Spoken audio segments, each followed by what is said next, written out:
Wagwan guys, what's going on? I hope you're doing well. I cannot complain myself. Kind of sad situation that took place earlier this week. Had rich homie Quan pass away. Reports are out. They're saying that it was from an overdose. This has not been confirmed, I don't believe yet. But TMZ releases audio of the 911 call placed. And sad situation.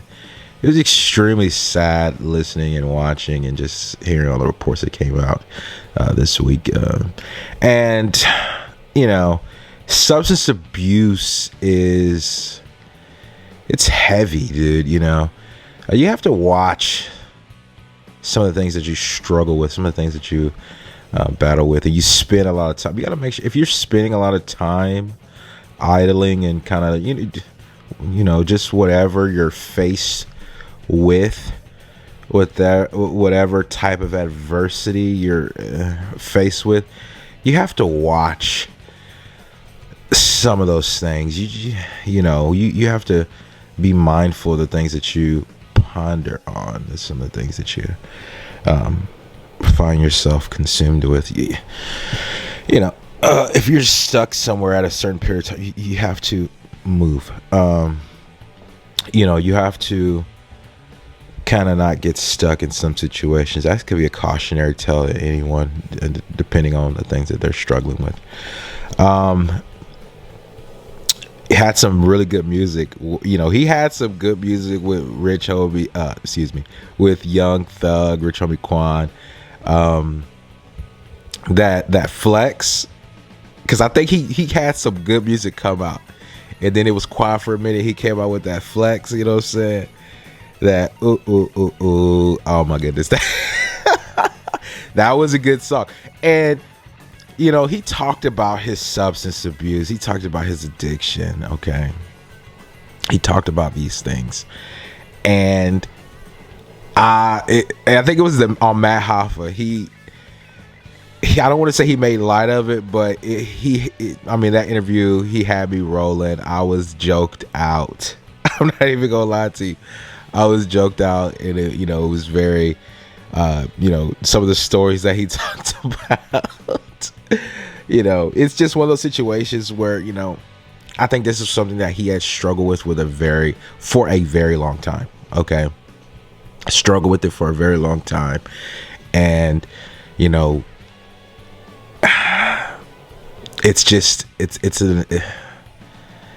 it's one of those things that you don't know how long that you don't know how long the string of that's it. You don't know how long of a rope you have, you know what I'm saying, before it just gets cut, you know what I'm saying, or just you got some breakage in there, you know what I'm saying. You're no Superman, you know what I'm saying. So you got to watch some of the things that you do, you feel me. I think he leaves behind some kids. I think he has 4 sons that he leaves behind. Just sad. He was talking about, I think he just did an interview on the YSL thing, and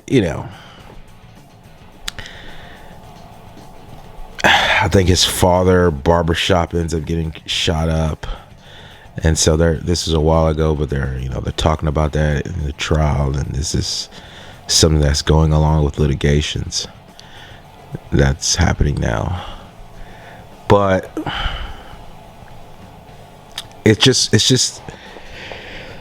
sad, of course. Made some really good music. This is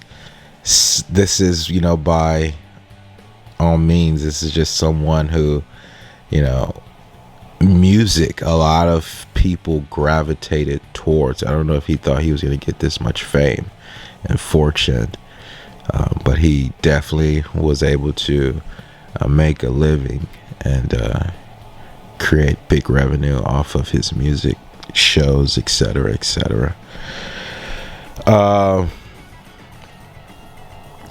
Just one of those things you gotta kind of watch out, just everything, your health, how you're reacting to certain things, especially like if just not knowing what he OD'd on, if that, is what really took place. It's this movie, really quickly. It's with Robin Williams. I think it's What Dreams May Come. Let me see really quickly. I'm gonna see. Yeah, that's the name of the movie, What Dreams May Come. I think I've used this movie as a reference before, but dude, you need to watch this movie. I definitely watched this movie 27, I don't know, maybe even 2013, 2014. I watched this movie, and it is, oh my goodness, it got Cuba Gooding Jr. in there.